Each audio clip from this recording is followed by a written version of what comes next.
What's going on, everyone? Welcome into the Brooks Bench. Mic check, mic check. Megan? What's up, you guys? Fantasy Live, we're back at it. Monday, new week. What are we on, week 4? No, week 5. It's week 5, huh? Yep, week 5. Week 5, a lot has happened. A lot of injuries, a lot of new signings, people overseas. So we have a lot to talk about. If you are new here, make sure to hit that subscribe button and like this video. We go live every Monday, sometimes on Thursdays, to discuss fantasy questions for the week. And then we'll be answering your questions at the end of our show. So feel free to either drop them in the chat and we'll answer them. But let's get it started. Trades of the week. There was one trade that went down. I'm not sure whose league it was, but I wanted to get your opinion on it, Meg. It might have been our Champ League, actually. Our Champ League, yeah. So it was De'Erica Hamby and Kalia Copper for Dewana Bonner, Temi Fagbenle, and Enrique Agumbawale. What is your thoughts? Or what are your thoughts? I mean, I think it's pretty fair. Interesting. I saw in the chat that there's another person like me who's 0-4. Oh. And, we're just trying to switch it up. Tough. So Tough. I don't blame the trade. I kind of want to switch it up too, but I also want something decent. I know I've been going back and forth with one person, but I know the last thing I was going for SOT 2 that got declined, so I gotta look at what else is over there. Just a busy day for me though. But yeah. I think the only drawback is Temi's now overseas, probably won't be back until late June, and then Dewana Bonner's going through something personal, 2 scratches. I don't know if it's, having to do with the team, having to do with personal life, so that's something to monitor. And then obviously Kalia Copper's coming back from the injury. She's going to need time to ramp up. So, like Meg said, if you're, you don't have the record you want right now, sometimes it's good to switch it up. Right? Would you say so? Yeah. So would you say it's pretty fair, or? Yeah, I think it's fair. I mean, right now it's fair. If Copper starts to pop off, then maybe not, but I think it's pretty fair. Yeah, I feel you. Okay. I don't think I would have accepted it, but I understand the need for change and to shake things up and get back on track. So, when you're 0-4, something's got to happen, right? Yeah, exactly. I feel it. That's where I'm at. For real. Okay, injury updates. I do want to go over all the players that went overseas. So, Layla Khan's still over there. Louisa, man, I gotta remember how to pronounce his name. Geisel Sauter, I think. Leonie Febich, Temi Fagbenle, Janelle Salon, Julie Van Loo, Julie Almond, Jessica Shepard, Cecilia Zandalicini, and Tiara McCowan. Obviously, some of those players were key for your team, so I get that. But with that said, other injuries that popped up today, major ones. Maddie Segrist's knee, fractured her knee. Did you hear about this? Yeah, crazy. Fractured her knee. They said she could return towards the end of the season, but I highly doubt that. I mean, especially if Dallas really isn't doing much, I don't see the need for her to rush back. Kelsey Plum out. This one killed me. That's gonna be rough. I have Kelsey Plum, so I'm hurting a little bit. We'll talk about potential replacements. It's gonna be hard to replace Kelsey Plum, but we'll talk about it. Olivia Nelson-Ododa returned, Lindsay Allen returned, Niara Sabli returned, Sophie Cunningham returned, and then Caitlin Clark returned to action. Mariah Jefferson week to week. Ty Harris out rest of the season. We talked about it on our week 4 recap. Go check that out. Tiffany Hayes is considered questionable for tomorrow. Dewana Bonner is out. Asia Wilson's out. Odyssey Sims is out. Jonquel Jones is going to play on Tuesday. No minute restriction. That's some good news for Jonquel managers. And then Alyssa Thomas and Kalia Copper returned. And Kalani Brown out with illness. So something to monitor. I know Sanaya Rivers was out with illness as well. Yeah, she's back though. Okay. That's what I was thinking. The 2 major injuries, really, Maddie Segrist, Kelsey Plum, those are bummers. Hopefully Plum's isn't a long-term injury, maybe just maintenance. She plays, dang near 40 minutes a game, so yeah, just might be a maintenance thing. Oh, I forgot to change it. It's not week 4. It's week 5. Game count. That's wrong. All right. That's awkward. I'll just tell you guys what the game count is. Atlanta, 3. Basically everyone has 3 games except Connecticut, who has 4. Sparks and Minnesota both have 2 games this week, so they're on the lesser side this week, which is a bummer for me because, one, I have Kelsey Plum, so now she misses a game. And then I'll only have to, if she comes back this week, I only get to use her one more time. And then Minnesota, I got Nafisa Collier in a league. So that's a bummer. Connecticut, though, I think there's a lot of streaming possibilities on Connecticut, so I think that's good for everyone, especially the people that use the waiver wire. I know in one league, like, I'm using the waiver wire every single day because my team is just like, woo, they're struggling. So with that said, the waiver wire, I don't know if you ended up reviewing it. I have some must-adds this week. I really think, for some reason, Lexi Hull is not in 50% of rostered in 50% of leagues. If you're new here, we only talk about players that are rostered in less than 50% of leagues. So Lexi Hull's in that 40% range, but she's consistently doing well for Indiana. I wouldn't see the need to drop her ever, in my opinion. But I guess it depends on your league. If you're in a 6-man league, I can see there's more flexibility, but that 8 or 10-man league, like, she should be rostered, in my opinion. I mean, what do you think about that? Yeah, I don't know why she's out there. I want to say in most of our leagues, she's not out there. Yeah, no, I have her in her 2 too. leagues, I think. Yeah, I agree. And then I want to put Carla Late on here. I feel like in the first week, we were all upset about how she was playing, but I think she's been playing really well. 19 fantasy points, 25 fantasy points in her last 2 games. And she's tough, and she looks to score. And with the Valkyries having all those overseas players, she got to start last game, and I think her role is just going to continue to increase.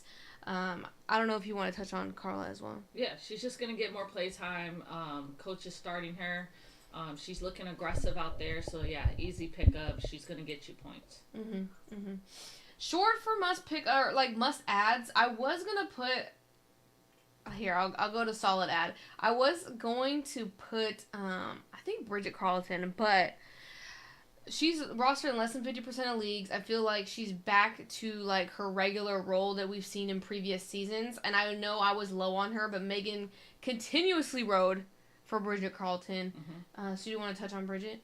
She's getting consistent points. She's getting consistent minutes, consistent points. And I think that it's going to stay that way. I don't think it's going to change. They like Bridget over there in Minnesota. So I would consider her possibly even a must pick up. One other person on the solid ads that I would consider being a must pick up is Monique Billings. You know, the Valkyries are short. They just lost Timmy. And the reason she's not a must add and a solid add is because there's going to be some fluctuating there. You know, I don't know if she'll be super consistent while Timmy's gone, but the minutes and the opportunity is there. And I think it's going to be a solid add to pick up if you can. I agree. I know we've highlighted Sammy in the past before, but I think she's still killing it. Even with Kalia Copper back, she still had a really good game, 24 fantasy points. I'm high on Olivia Nelson-Ododa. I feel like I talk about her all the time. I think she's solid. She gets solid minutes and she starts. And she's out there. Some people drop her, you know, when they need to. So I would capitalize on that. I know she was dealing with the injury for a little bit, but she is back now. And then I also want to shout out Shakira Austin. Doesn't get a lot of minutes, but she's been pretty efficient with her minutes. 20 fantasy points and 19 fantasy points. It really is slim on the waiver wire. People are holding more people now, especially with their IR spots. A lot of players are injured, so it's just making the waiver wire even thinner. I still see Shakira Austin out there now and then, so I wanted to shout her out as well. Anyone else? Viable streamers. I have freaking Monique Billings' picture still here, but I did want to shout out. This is where it gets hard. Naz Hillman and the Nia Coffey situation. I know I don't have Nia Coffey as a viable streamer, but I think it's because that down game Naz Hillman had, she was in foul trouble. That played a part. I mean, wouldn't you say? I think if they had to choose between Naz and Nia, they're going to go Naz. Naz will get more minutes as long as she's not in foul trouble. Obviously, she had a 30-point fantasy game. She's not always going to hit that. but she does fluctuate in the teens and 20s, and I'll take that, especially for a waiver wire pickup, right? But I mean, what's your take on the Nas Nia situation? It's hard because, I want to say that Nia did great last year, but we got to remember it was a different coach, different setup. And I do think, like you said, they're leaning towards Nas a lot more. But it just depends on the game, because if Nia is in, if Nas is in foul trouble, then Nia usually gets the shine. So it does alternate. They both are still going to get minutes, so they'll still both give you something. I know I still pick up Nia and hope to get at least double figures. Exactly. But it's hit or miss. It's definitely hard to pick. But right now, Nas has the hot hand. Yeah, I would favor Nas. Nia is, I would say, a risky streamer. It just is dependent on Nas's foul trouble. But I'm still picking up Nia just in case. I mean, I picked her one time. That game, Nas did get in foul trouble, and Nia had the good game, like 23 fantasy points or something like that. I would say the same thing for Rebecca Allen and Kia Nurse. They're starting, right? They're going to get good minutes, but they don't always produce fantasy-wise, and it's always up and down. I still lean Rebecca Allen. I'm just favorable to her. What are you doing in that situation? This one is tricky because now that Haley Van Lith is, she just came off a good game. I don't know how that'll affect them. I know they need a true point guard out there. But they still have Haley coming off the bench. But I don't know that if they change that up at all, who it would affect more. Mm-hmm. But I would have to say, as of right now, you kind of have to go with Rebecca or Kia. Mm-hmm. But I think I'm going to lean Rebecca too. I just feel like she's a little bit more aggressive and looks for her shot more. Yeah. Sophie Cunningham's now back, so I think you can throw her in the mix. Obviously, not the best game, but she still had 20-plus minutes. And you want the opportunity, you want the minutes, because, I mean, there's just more opportunity to score fantasy points. And then I spelled Talbot's name wrong. I just looked at her name. My bad, guys. But I think she's going to have an increased role. She started against Seattle, right? Yeah. So she's going to have a starting spot. Timmy's gone. I mean, I think with the starting minutes, obviously in that game they randomly sat her for like a long period. Yeah. And we're like, what are they doing? But I really think she's gonna get good minutes, and she's one of the Valkyrie players I would probably target, just to replace all the overseas players that they've lost. Yeah, I think the Valkyries though, you kind of just gonna have to deal with them finding their rotation again. Like they had it before they lost all these players to overseas. So I think it's going to take some time to get another rotation going. Mm-hmm. But yeah, she got some solid minutes. She did start, but like you said, they had a down moment for her. But I think she'll have to contribute. If they want to continue winning, she'll have to contribute. Mm-hmm, mm-hmm. Last person I just want to mention, Lexi Held. She was between risky and viable streamer for me, just because with Kalia Copper back, she's gonna get more, or Kalia Copper's gonna get more minutes back in the flow. And we all know Kalia Copper plays a lot of minutes, so less time for people coming off the bench. And I really think Lexi Held will probably be affected by this. But as of right now, I would just continue to ride until she lets you down. Mm-hmm. Anyone else you want to mention on this list? Mm-hmm. All right, risky streamers. A lot of people asked me about Haley Van Lith. I know we're going to get into more Q&A about her later, but what are your initial thoughts about Haley Van Lith, Meg? She had a good outing, and I just feel like they're trying to see if that's something that can be consistent with her. Mm-hmm. Like I mentioned earlier, Chicago's in a real need for a true point guard to be out there on the floor. Mm-hmm. I don't really see Kia Nurse as that true point guard, in my opinion. Mm-hmm. So I think that eventually, if Haley can keep up performing and being aggressive like she did last game, that she can slide into that starting role, and then that will affect Kia Nurse's time. But for now, I need to see some consistency before she won't be risky. Yeah, I agree. I really think if she gains more confidence and the coaching staff also gains more confidence in her, her minutes will go up. Obviously, they rode the hot hand with her, right? She got in, she was hot, and they stuck with her.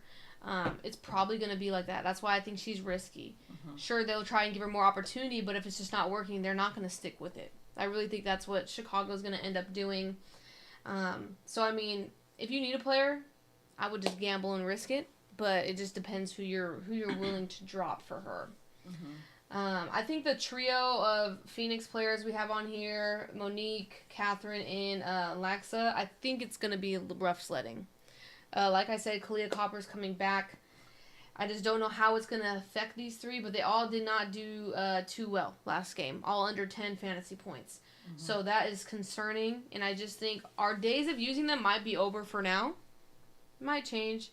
They might hit every once in a while, but I understand. That's why they're a risky streamer. If you really need some points, they're still going to be available. They'll still be in the rotation. Anyone you want to point out really quick? I would say Dominique Malonga, keep an eye out. She's starting to get more minutes. The coach is putting her a little more in the rotation. Mm-hmm. So I would keep an eye on that. I see her minutes just only increasing. You know, they got rid of Lee Yaru. So I would just keep an eye on that. It might start to get to time where you pick her up.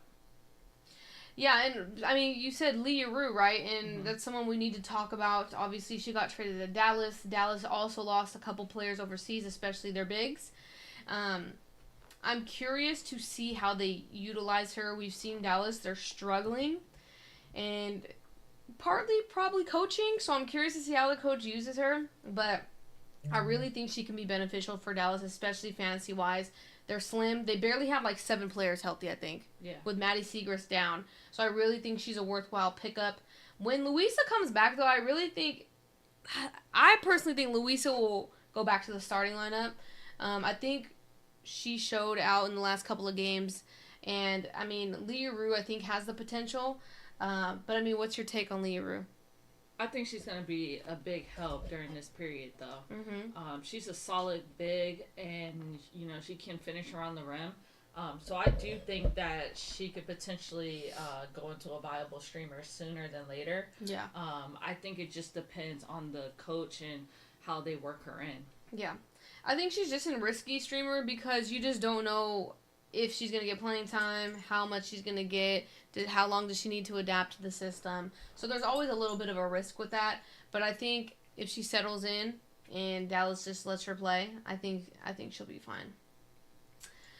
Who else? I know Tahina Pow popped off, but she did have a 0 performance the game before. It's probably the same scenario. Hot hand. Atlanta's going to stay with it. She's considered risky for me. I think we do need to touch on Sarah Ashley Barker now that Kelsey Plum has been ruled out. Obviously, Odyssey Sims is out as well. So do you think, Sarah Ashley Barker is going to be taking over that role? I know they got Shea Petty. What are you thinking about LA right now? All the scoring is going to have to be in Hamby, Azare, and Rakia Jackson. They really are going to be the ones to pick up where Plum left off. I think Sarah Ashley Barker, her minutes might go up, but I think she's going to be in the same role. I don't see her her fantasy points going crazy, but I do think she's going to get a lot more minutes, right? Yeah. And again, with a bunch of the other bench players, they're going to get more minutes, but I think the scoring that Plum was doing is just going to go on Hamby, Rakia, and Azare's shoulders. I will say Shea Petty will probably get the start, though. I'm looking at LA's roster. They don't even have a point guard healthy. Except for Shea Petty. Yeah, Shea's not a big-time scorer, though. No. So look for her to facilitate to those other people I just mentioned. But Ashley Barker is still going to get those minutes. She's going to play a lot. Mm-hmm. So, but I would also just maybe put a pin in Shea Petty if you really need someone, especially in the guard position. She might be able to help you out there. I did notice the last game that she was a little winded. I do know, though, part of that was the fact that... Well, yeah, I was sitting there. The fact that she just flew in. But I would just keep in mind that she wasn't on a team and she's just getting back into it. So that might affect her minutes. Yeah. I'm real curious to see when she's not handling a ball. Yeah, I think you're right. It's Sarah Ashley Barker. Mm-hmm. They have barely any guards. LA is like the curse of the guards. Their guards just drop like flies. It's really insane. Anyone else you want to touch on for the risky streamers before we move on? There's my week 5 game count. My bad, guys. I knew I had it somewhere. All right, you guys know we have to have a quick time out. We have to talk about Underdog Fantasy. If you've never tried it, Underdog is a super fun and easy way to get into fantasy sports. You can play pick-em games by predicting player stats like points, rebounds, or assists. It's clean, simple, and a great way to stay locked into every single game.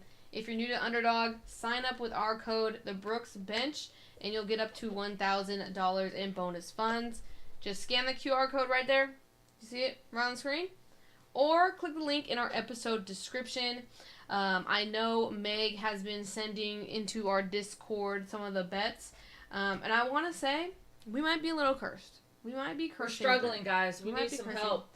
Send us some insight. Yeah, and I know Meg wants to get out there and choose a card with you guys, so hopefully that's coming up soon where we can jump on live and just interact with you guys and just make some picks together. But with all that long-winded speech, Q&A, lots of questions. First question from the Discord. If you guys are just joining, make sure to drop your questions in the chat and I'll get to them. The first question, though, if Asia's out Tuesday, would you start Adota or Stokes? It's an easy Adota. Yeah. Has Stokes scored 1 fantasy point? Yeah. Just 1? She averages probably, what, 3 fantasy points a game? Yeah, I would say max is 5. 5 is like, woo. Yeah, I don't think Stokes would, I would just kick Stokes to the curb, try to find someone else. But yeah, Adota, it's easy. Easy Adota for me. Same? Yeah. What is Yuru's fantasy value in Dallas? We kind of went over that, but do you think Yuru has potential to take over the starting spot when the full roster is back? That's tough. I would say probably not. But I do think that she's a solid big that will get minutes for sure. But no, I think right now she's going to have a lot of fantasy value. But I don't know that she'll still have that when the full team is back. Yeah, I think she's worth the pickup. I potentially can see her starting now that Maddie Segrist is out. I mean, who really? I mean, they already booted Alyssa Smith to the bench. I guess right now it's she can come in and really help them. It's when the full team is back. Like because I said Louisa would start. I think Louisa will start over her. McCowan and Louisa are back. It's gonna be different. But I mean, if she does some damage, I mean, Hines Allen can go to the bench. I mean, like there's options. They don't have to stick with Hines Allen in the starting lineup. Yeah, but Hines Allen, I think, has been. I mean, I know she's had a rough 2 games, but before that, she's been super consistent. So I don't think they're gonna move away from her too much yet. Okay. Do you see Haley Van Lith consistent fantasy scorer in the future? Do you think she'll be a starter? I don't see why they won't go with her. Like, they need a true point guard. She is a point guard. Like, I think, in the beginning she's been adjusting to the league. But, I mean, we've seen Haley Van Lith play on 3-on-3. And, we've seen the talent she has playing against big-time players. So, I think it's in her. I think if the coach just gives her that chance. I mean, at this point, what does Chicago have to lose? So, yes, I do think that Haley can be a consistent fantasy scorer if she gets those minutes. Yeah, definitely. Like I said, if I think they're just going to ride the hot hand, they'll give Haley Van Lith opportunity. I don't think she's going to crack the starting lineup. Maybe if she's consistent and after they give her opportunity after opportunity, she's just consistently doing well. But, I mean, she'll give her, like I said, they'll give her the opportunity. If she's hot, they'll leave her in. If she's not, they're probably going to go a different way. It's just how I think it'll be.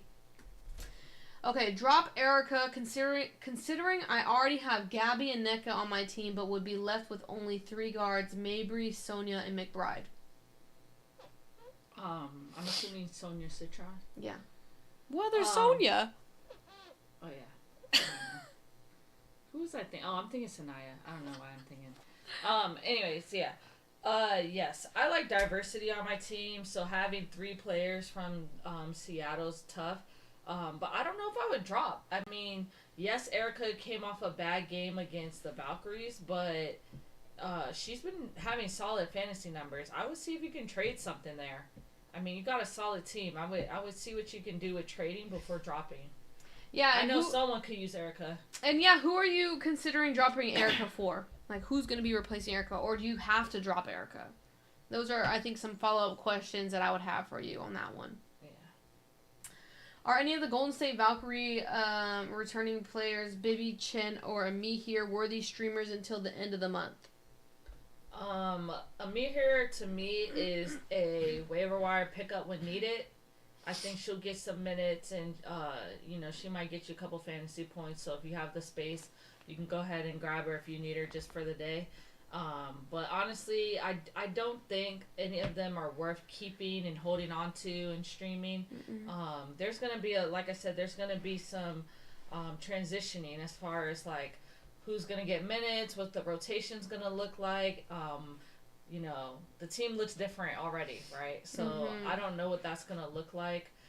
But I wouldn't bet on really Bibi or Chen at this moment. I think Chen will get some minutes because she does bring a little spark and some energy and defense off the bench. But I think Amir here is the only one worth picking up on a Golden State day. I would have to agree. If I had to choose between these three, it is Ami here. Obviously, that first game, she didn't play at all, right? But this last game, she got in. Temi's gone now, so I think that clears more room for her to get minutes. But I don't see Bibi or Chen getting there. I feel like maybe if there's foul trouble, but I really think they're going to try and stay tight with their rotation and not venture off too much. Aerial Powers got a little bit of minutes. That was nice to see. But I think Aerial Powers would even get in before either of those two. Is Aerial Powers considered a guard or a small forward? I think a guard. So, Actually, do they... And ESPN, they might have her as a forward. I know. I think they have her as a forward. Oh, no, they have her as a guard. Okay, yeah. She is more of a guard. So, I think there's other people in front of Chen and Bibi. So, I would just say Ami here is probably going to be the pickup. I don't think I had her on risky streamers. My bad, guys. Yeah, I would still consider Ami here in there as someone that you could potentially pick up, especially with Temi out. Well, it's another Caitlyn Chen question. Basically, would she be worth an immediate pickup, or would you wait longer? What's your kind of just view on Chen? Not an immediate pickup, no. She wouldn't be that for me at all. Yeah. She would be like if I have the space and I can pick her up on waivers just to play the next day kind of thing. Sure, just to see what points I can get, but I don't see her putting up big fantasy numbers. So. Definitely. That was all the questions from Discord, so I'll go to the chat. Hoops said, of all the new players that have been signed, which one would you try to pick up? I'm assuming you mean all the Valkyrie players. I think we kind of touched on that. I think Aerial Powers has some intrigue. Yeah. I think that she's going to maybe be one to watch. I know she didn't really get a lot of minutes in the last game, but they're all new. All of them are new. Aerial is real new. She didn't even get to be there during the preseason like Bibi, Chen, and Amir here. So I think it's just taking her a little bit to get acclimated. But I would keep an eye on her. I feel like she could be fantasy relevant if they can get her acclimated and get her some minutes. I'm just going to name the players because I just went to WNBA transactions. Okay, so you talked about Aerial Powers. What about Shea Petty? Yeah, Shea Petty's going to get minutes because they need a point guard. She's going to handle the ball. I think she's worth like a risky stream category. Especially now with Plum out. Yeah, I really think she'd be worth a pickup. We talked about Caitlyn Chen, Chloe Bibi, Mackenzie Holmes. I forgot. She signed a rest of season contract with Seattle. Yeah, I don't know. I wouldn't go there. I don't think they're gonna go that deep yet. No, I don't think so either. Their solid 7 is still strong. Yeah, so. Because they barely give Malonga time, so I doubt they're gonna give Mackenzie Holmes time. Yeah. Other than that though, I'm sure we talked about most of the people that got picked up on contracts. I'm just double checking right now. Yeah, we did. Who is a target as a replacement for Plum tomorrow? Is it Barker or just someone from the W? It's going to be hard to replace Plum. I put Plum on IR and Natisha Heidman was on my waiver wire. So that was my replacement. But, we talked about Barker. Would you go Barker or Petty? Let's just settle that. Barker. Okay, Barker. Petty is good, don't get me wrong, but I just feel like Barker's been a little more aggressive as far as looking to score, drive to the basket, get to the foul line. She shoots the 3, so... I would have to lean with Barker. I think I have to do that as well. Barker has more minutes with Los Angeles. She knows their system more. Obviously, Petty probably get the start. They barely have any guards healthy right now. But probably Barker on LA. For your waiver wire, though, like I said, for me, Natisha Hyman was there, so that was an easy pickup to replace Plum. If you need a guard, Late. I like Late. If Late is still there, which I don't think she's out there on anyone's waiver wire after her last game. Yeah. But her, I mean, any other guards you're seeing that might be on people's wire? Maybe Sheldon. Sheldon's been doing really well, too. Let's see. I'm trying to see if there's questions. Okay. What? Sorry. Tom Scott. Yeah. What's going on with Aaliyah Edwards? Two-part question. So what's going on with Aaliyah Edwards? Too many bigs. Too many bigs. It's a bummer. Kiki. They don't know who to go with. Shakira's all of a sudden Popping off. Yeah, starting to be old Shakira. Yeah. Which makes it hard.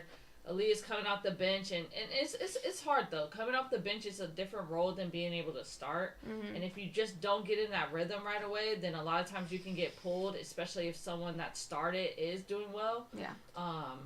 And so it's just rough. She came off an injury, and it's just a rough start.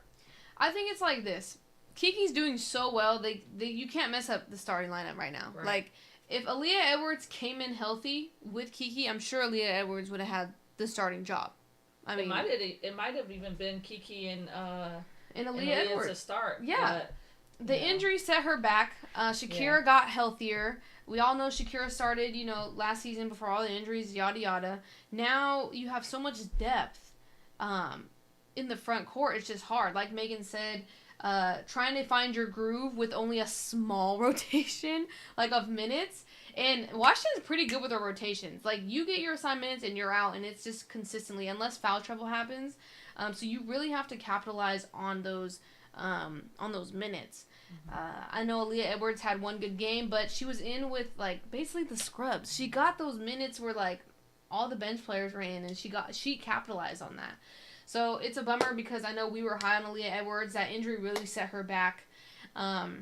Would you drop Aaliyah Edwards for Wheeler or Sheldon? Yeah, I probably would. Yeah, I think Wheeler's getting the minutes and she's doing well. So I would lean there. Yeah.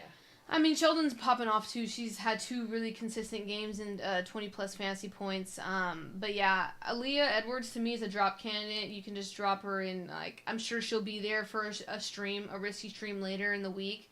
But yeah, I would drop her for either or. And you got to consider Sheldon has 4 games this week, the most. Oh. So you have to consider that too. Yep. So Connecticut has a lot of games. Sheldon's got more chances to play. Mm-hmm. Probably a better pickup. Yeah, definitely. Drop Mac or Held. Mac for me. I still like Held. I know Copper's coming back, but I still think Held probably be the next one off the bench. And I like her style of play. I know Mac was consistent in previous years. What has she done? She only played 1 game, right? But you also have Alyssa Thomas back, and she's doing good. She's been back 2 games. Solid, though. 16 and 13 fantasy points? That's pretty solid. Kalani Brown was out with illness the last game, too, though. I think you're right. Hold on. Well, do you need a forward or a guard, though? That's true, too. It depends on what you need. Because, I mean, I know forwards are hard to come by. So I think that's taken into consideration. But I think you're going to get the same fantasy output from both.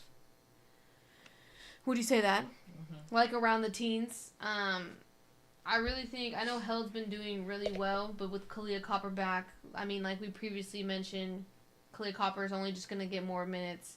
But I mean, Held's been doing really well. But I like Natasha Mack. I think she's solid. I think she's a solid big. So yeah, it would just depend if you need more of a guard or a forward, depending on your depth on your roster, in my opinion. Did I miss any questions? I know there was comments. Copper's back, thank God. Yeah, I know a lot of people are missing Copper. I don't think I had Copper in any league. Did you have Copper in any league? No? Yeah, I don't think I had her. Better stash Xanda Lacini in your IR spot. If you have any, she'll tear it up when she gets back. Xanda Lacini did go off on a good note. I would abdicate the same for Louisa. That's just my opinion. Maybe I just grew fond of her because she did really well for me the last 2 games. But yeah, I agree. Xana Lucini, she really did well for the Valkyrie. Trying to see if there's any other... Nope. Any other questions? Drop them in the chat. Otherwise, yeah, that's our Fantasy Live. We like to go over, our waiver wires. There's a lot of injuries that impact pickups. Obviously, I had this prep before the Kelsey Plum news because the Kelsey Plum news literally came out, less than an hour ago. So, yeah, I'm glad we got to talk about that on the spot because I had to make a dash for the waiver wire in one of my leagues. But Meg, any other things you want to touch on regarding this week? No, just keep in mind that Connecticut and pretty much just Connecticut, they have the most games this week. So if you're able to capitalize on any of those players, that'll help you out. Yeah, definitely. All right, I'm not seeing too many more questions in the chat. Remember, if you do have any questions throughout the week, you can join our Discord, link in the description. We try to answer them as fast as we can, but if we don't, people in the chat will also give you their opinion, which is very helpful. So make sure you guys join that. And yeah, thank you guys so much for tuning in. We appreciate you guys' support. Make sure to hit that like button. Yeah, but we'll be back next week. See you guys.